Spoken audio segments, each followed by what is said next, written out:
Thanks very much, Scott. It's certainly my pleasure to be here and talk with you about the last few years of sort of concentrated work that we've done in the area of pharmacogenetics for nicotine dependence.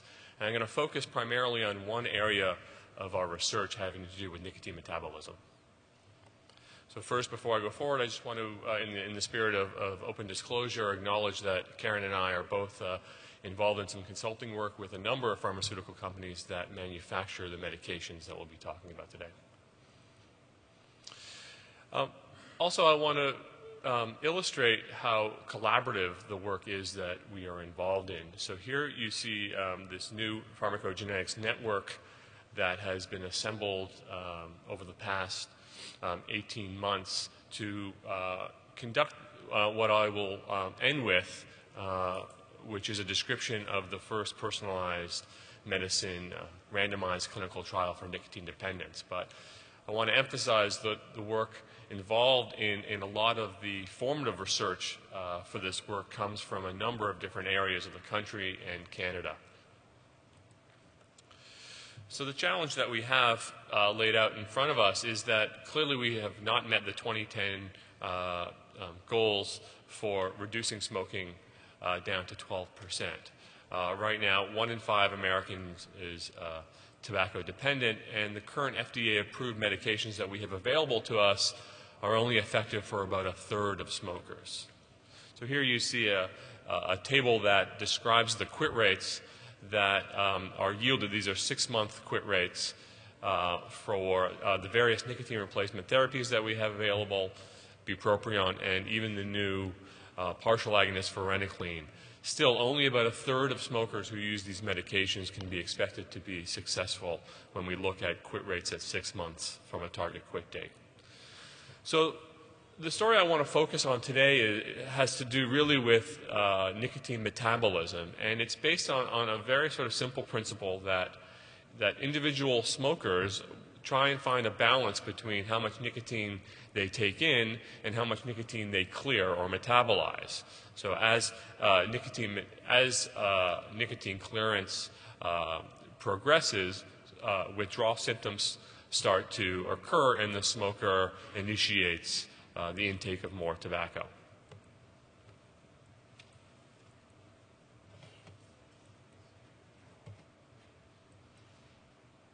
Sorry, my slide is not going forward.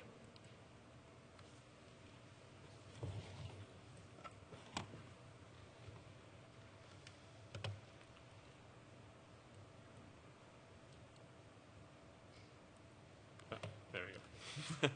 Sorry. Now it's going too fast. All right. So this illustration just shows you the pharmacokinetics of nicotine. And what we really want to emphasize here is that the CYP2A6 is responsible for metabolizing up to 80% of nicotine. And the most common pathway is through cotinine and then to 3-hydroxycotinine. And I want you to remember that because that's going to form the basis of the rest of our discussion today.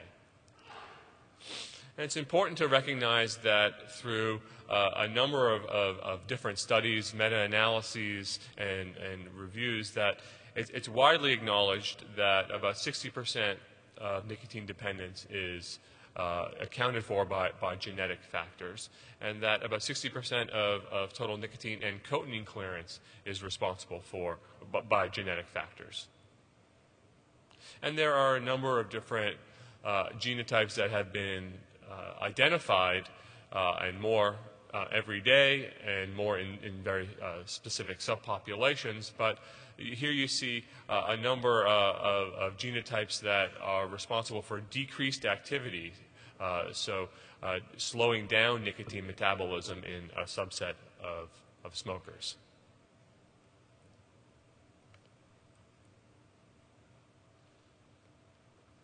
And a lot of work by our colleagues up in Toronto have looked at the clinical significance of these genotypes.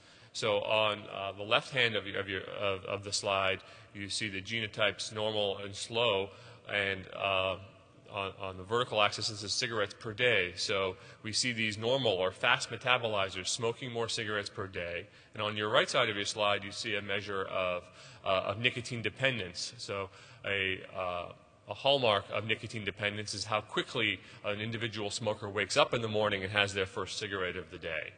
And generally, if it's within 5 minutes, you consider those people to be highly nicotine dependent.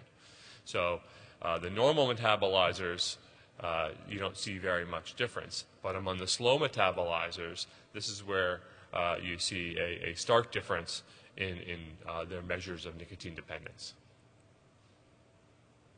It's also important to recognize that a number of factors can influence nicotine metabolism.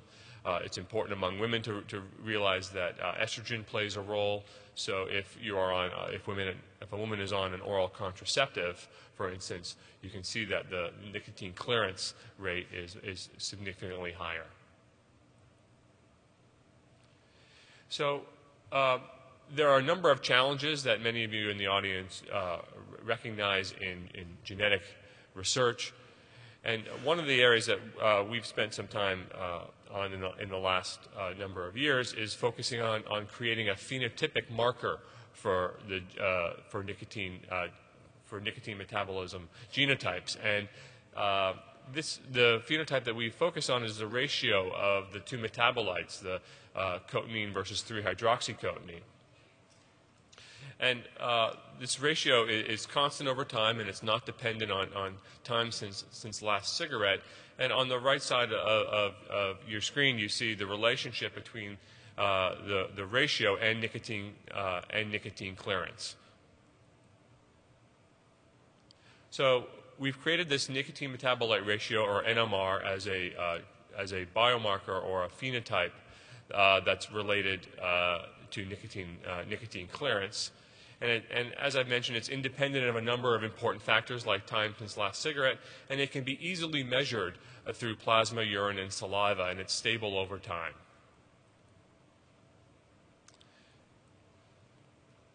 So we engaged in a number of different studies to look at the role of the NMR, or the 3-hydroxycotinine and cotinine ratio, in relation to how individuals respond to different treatments for nicotine dependence.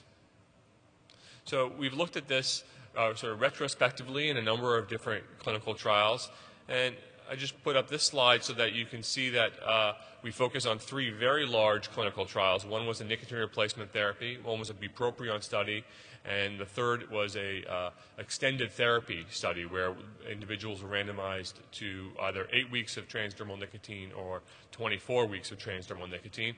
And I hope you can see here in this slide that the individuals are fairly similar across the board from across these 3 trials. So the first focus was for us was does this phenotype of nicotine metabolism, the NMR, predict smoking cessation with nicotine replacement therapy? And this is a little bit more detail about this first clinical trial. So individuals come into our center and they go through an orientation and a screening, and we collect a biosample and a number of different other measures, and then they were randomized to either 7 sessions of counseling plus nicotine nasal spray, or 7 sessions of of group counseling and transdermal nicotine. And then we followed them up at the end of treatment and then at 6 months for quit rates. So here are the results, and let's focus first on the left-hand side of the slide. This is the end of treatment quit rates. And what we've done here is we've broken down quit rate, and this is biochemically confirmed quit rate. So people come in, if they've quit smoking in the last 7 days, we collect a breath sample to measure their CO. And we've broken down the nicotine metabolite ratio into quartiles. So first through fourth quartile. The first quartile is the slowest metabolizers, and the fourth quartile is the fastest metabolizers. And hopefully you can see here this very nice linear relationship over the quartiles, that as an individual is characterized more as a faster metabolizer, their quit rates are significantly lower in the patch group. And you see this at end of treatment, and you see this at 6 months. But you don't see this in the nicotine nasal spray group, because the individuals in that condition could dose titrate up their nicotine when they experienced withdrawal symptoms, when their clearance rates were inducing abstinence-induced symptoms. So this was sort of the first indication to us that these slow metabolizers do very well on the patch, and the fast metabolizers are showing a greater liability to relapse. And we also showed that in this study that the quartiles were related to nicotine levels in their symptoms. So this is only abstinent smokers. This is 2 weeks after they started treatment.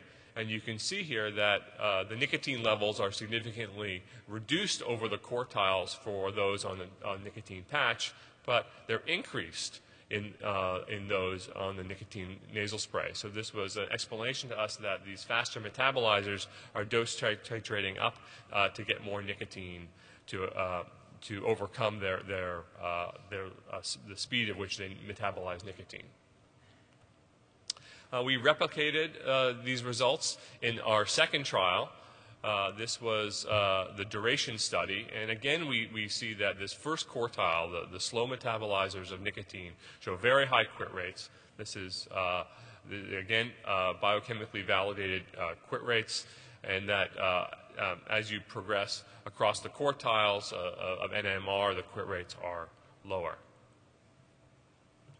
We also looked at, in a duration study, whether slower metabolizers benefit more from extended therapy versus the standard therapy.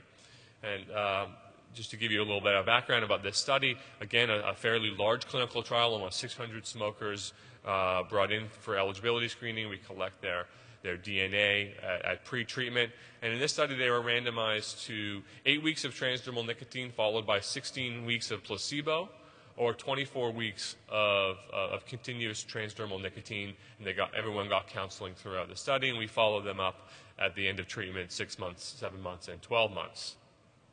And this is the results. This is one of the results from this study that we published at the beginning of the year. And here you see survival curves for the dark bar are the extended therapy arm, and the gray bar is the standard arm.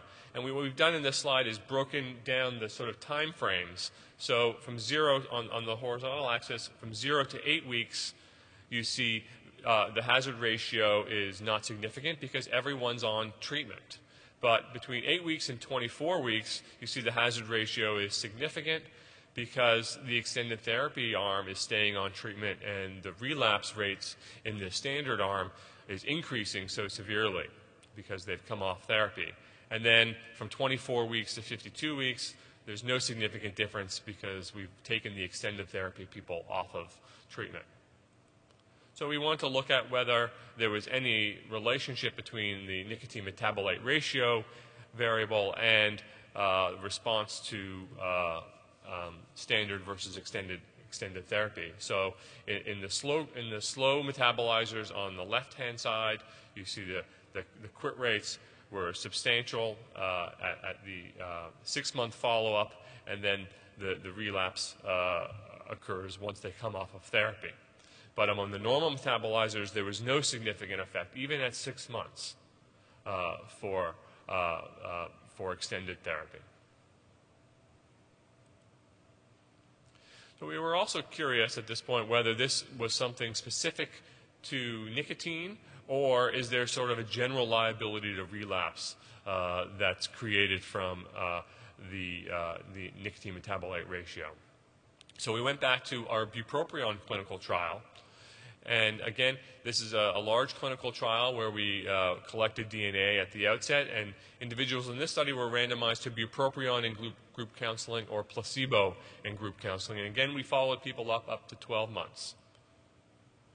And here it was extremely interesting to us because all along at this point, this is about a year and a half or so of our research life, we were convinced that this had to do with nicotine levels, that individuals in our trials that were fast metabolizers simply weren't getting enough nicotine. But we found some evidence here that that's not necessarily the case. So let's look at here the placebo arm, and this is sort of related to Scott's talk, where you're seeing an effect just in the placebo arm. So individuals here who are slow metabolizers and just getting placebo and just getting counseling at this point, no treatment whatsoever, a 32% quit rate. But when you look at these fast metabolizers, a 10% quit rate. But bupropion, which has no effect on nicotine levels, was able to help these fast metabolizers overcome their liability to relapse. In fact, our interaction effect for the quartile by treatment interaction was significant. Here you can see an odds ratio of 4.59. So and, those pink bars, really are quite notably similar with bupropion helping these fast metabolizers overcome this liability to relapse. So this really made the question for us much more complicated because all along we were thinking this had to do with nicotine levels. Now we do have some evidence that nicotine metabolite ratio does influence smoking behavior, and this is work done from a colleague of ours, Andrew Strasser. On the left-hand side, this is the result of a smoking topography study where we look at the total puff volume, how we bring people into the lab, we hook them up to this machine that you see up on the top left-hand corner of the slide, and we study how the amount of volume that individual smokers breathe in. And we see here that there is a difference across the quartiles in how people smoke over time, over the quartiles with these fast metabolizers taking much larger puff volumes. And then we've also looked at NNAL levels at the same time, and also this puff volume is related to how much NNAL is taken in with these fast metabolizers taking in more. So it is influencing their smoking rate. So the nicotine metabolite ratio is a genetically informed biomarker of nicotine clearance. It's related to smoking behavior. It predicts smoking relapse with counseling alone and with transdermal nicotine across independent trials. These slow metabolizers do well with standard patch or counseling alone, and benefits are sustainable with long-term therapy. Bupropion does not improve quit success for these slow metabolizers. Fast metabolizers, therefore, are not good candidates for nicotine replacement therapy. Bupropion is an efficacious alternative for this group, and we don't know if varenicline is as well. Now, bupropion is a medication that has a number of different medical contraindications and side effects. So it wouldn't be prudent to simply conclude that bupropion is the ideal medication for these fast metabolizers. And then finally, we do know that NMR predicts smoking behavior and NNAL exposure. So to come back to our slide where we had the map up and all of our different investigators, what we're pushing forward with now, we are starting accrual for this clinical trial in January. This will be the first personalized prospective clinical trial for nicotine dependence. And as you can see here, the sample size projected here is going to be substantial. There's 4 sites. It's University of Pennsylvania, MD Anderson, University of Toronto, and University of Buffalo. And what we're doing here is having our smokers come in, and we're collecting DNA, and then we're identifying slow and normal metabolizers up front.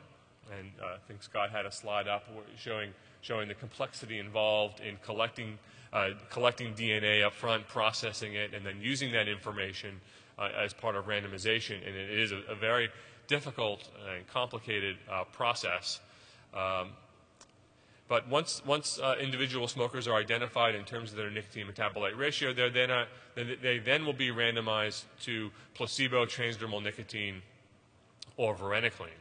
to see if varenicline is a suitable medication to treat the liability to relapse that we see among these fast metabolizers.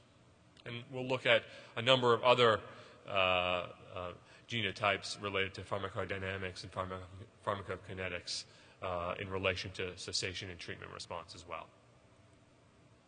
So the ultimate objective here is to translate the NMR to clinical practice for targeted therapy, thereby improving the outcome of tobacco dependence treatment.